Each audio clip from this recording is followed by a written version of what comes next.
Hi everyone, and welcome to a new episode of Day's Podcast along with a new video. I want to thank you guys so much for liking, subscribing, viewing, watching, and listening. I truly appreciate it.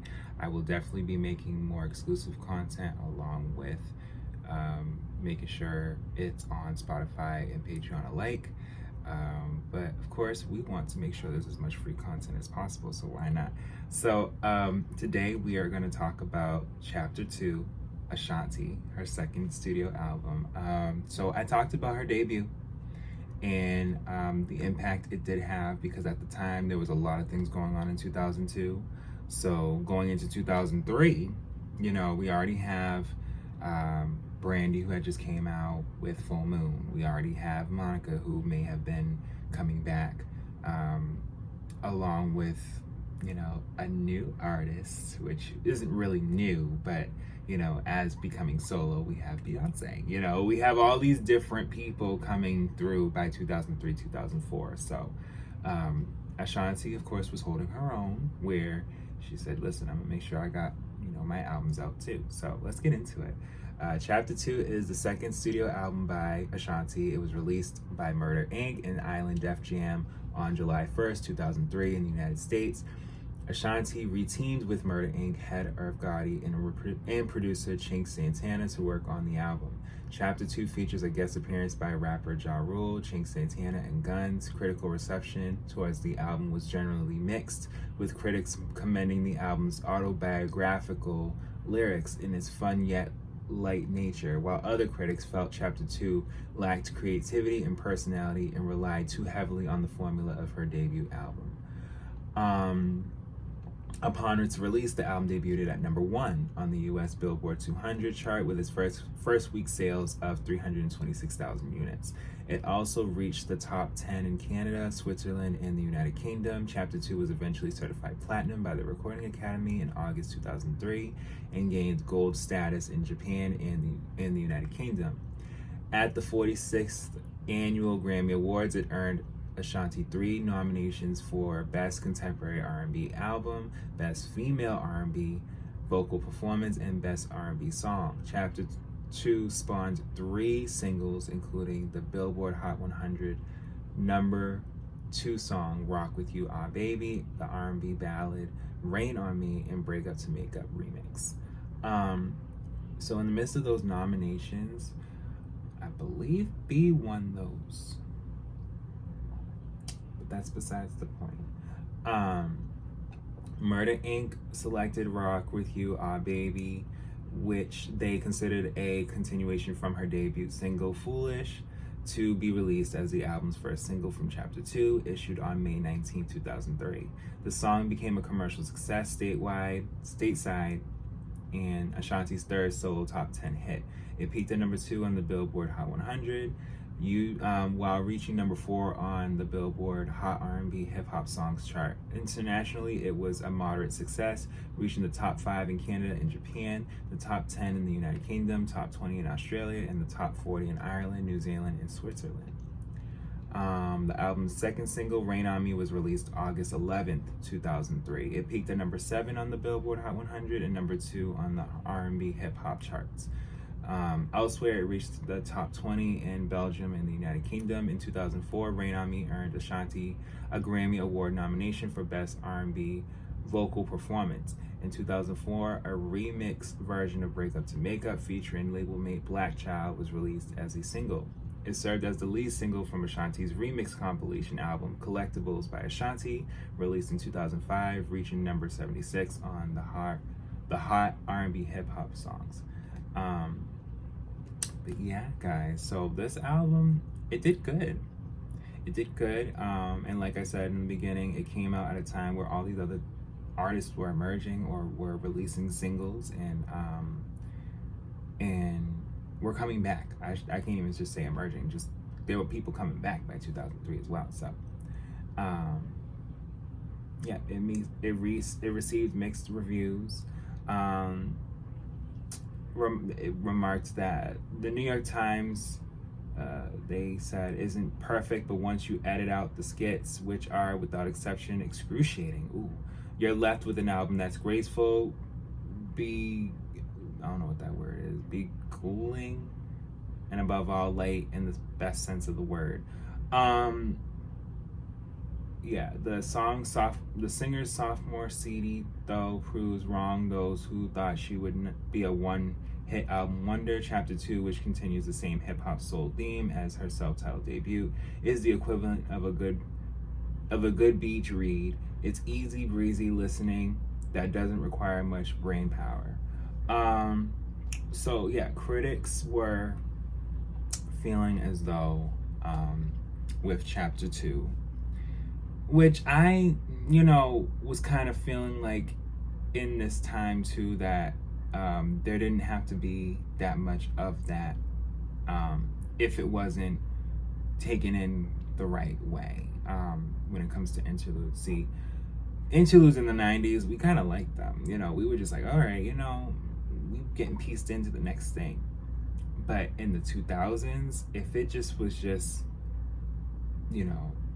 an answer machine, or a conversation that is third party, well, with us being third party to other people, and we're hearing how well they're loving and receiving the album for what it is, those type of insights were already anticipated for us. So a lot of times it can conflict with how people listen to albums, where it's just like, all right, I'm skipping this interlude.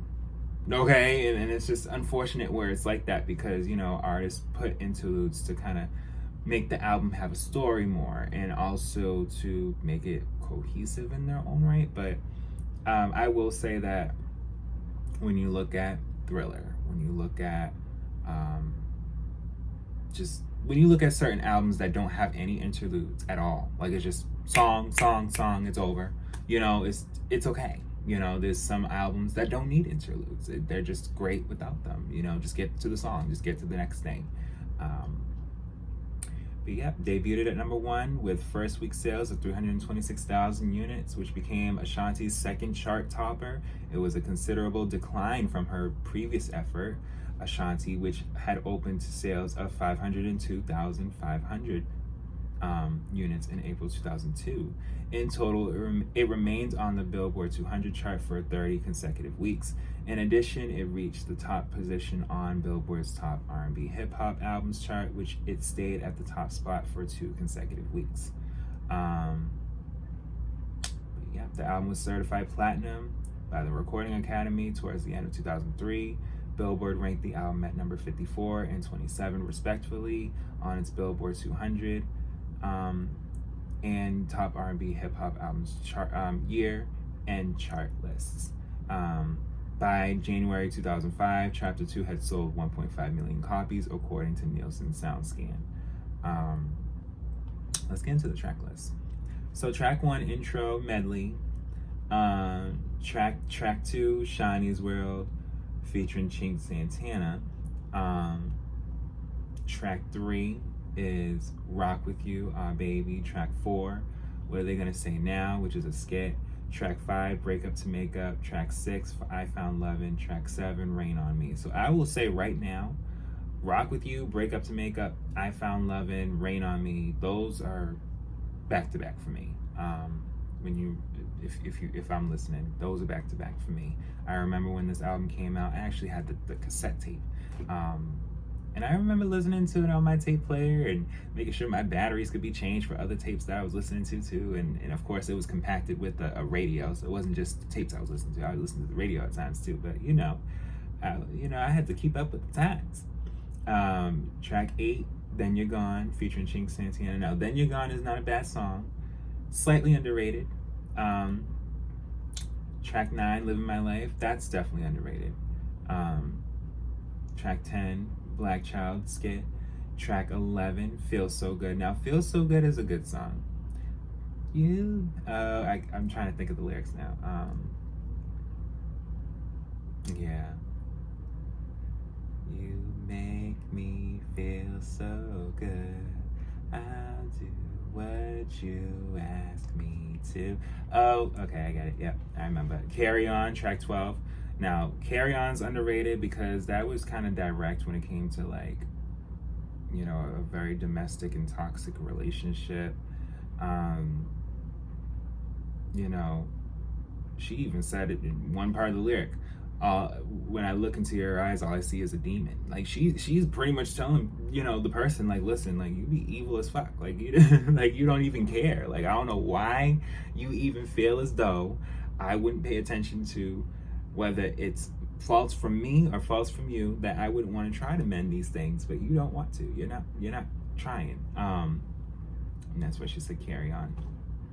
Saying, I can't carry on living life like this. This ain't, I don't want to live my life like this. Like, I know the lyrics, but it's just been a minute, y'all. Track 13, the Sugar Shack skit. Track 14, the Story of Two. Now the Story of Two, we go make sweet love until the morning light. I remember that. And then the next song, 15, Ooh. So that song, it's a bit more intimate. It did show a bit more of Ashanti, you know, embracing more of her sexuality here. 16, Shani Shia skit, that's her and her sister together. Track 17, Sweet Baby featuring Ja Rule. Now that's underrated. We'll be just fine with my sweet baby. Listen, this was a time. And you know what? I think what it was is taking in albums when all these other people are like releasing. It's like, you really gotta take the music in. 18, You Say, I Say, that is underrated. You say you would never, but now you're out here playing games. I knew that you would never change. See, I give people their credit. Oh man, she wouldn't.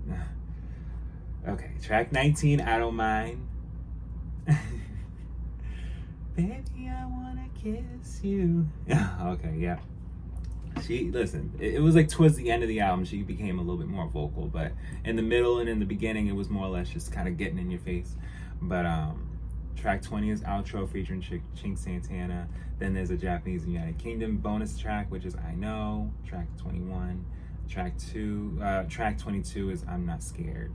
So, yeah, guys, like, this album didn't do too bad. You know, it was #1 in the R&B and hip hop and Billboard 200. You know, the UK was feeling it and having it be in the top 10 and be in top 2 in R&B albums as well. So it's not so much that people weren't buying and listening and enjoying. I think, you know, they wanted more of Ashanti to just really sing. They didn't want her bridging us into different aspects of whatever she was going to do. And it wasn't just her. It was a lot of people. And especially in this time where people were downloading music. They were like just pretty much just downloading the songs they like and just letting the albums just be wherever. And it just wasn't right. Over time, yes, it definitely wasn't right. Because it's like, damn, like the sales. The marketing, you know? But yeah, I will say that this was an album for her to really be able to solidify herself a bit from her debut, despite that it wasn't as successful as her debut. But yes, guys, I hope you guys enjoyed this video and episode, and I will be back with more.